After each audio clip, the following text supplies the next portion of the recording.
Guys, ഞാൻ video ഉണ്ടാകുന്ന കാര്യങ്ങൾ നിങ്ങൾ കണ്ടുണ്ടോ? കാണിച്ചു തരാം. അപ്പോൾ ഇതൊക്കെ ആരെടുത്തെന്ന് അറിയണ്ടേ? ഞാൻ തന്നെ എടുത്ത്. കാരണം എന്താണെന്നറിയോ? കാരണം ഞാൻ വീഡിയോ ഓണാക്കി വയ്ക്കും, എന്നിട്ട് ഞാൻ ഇപ്പുറത്തൊരു ഫോണിലാണ് എടുക്കുക. പപ്പൻ്റെ ഫോണിലാട്ടെ ഞാൻ യൂട്യൂബ് ചെയ്യും.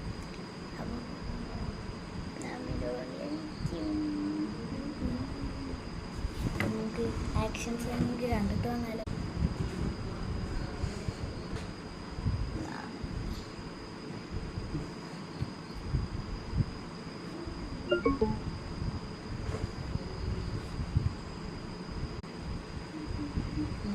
അപ്പോൾ നമ്മൾ ഇന്ന് ബുക്കുണ്ടാക്കി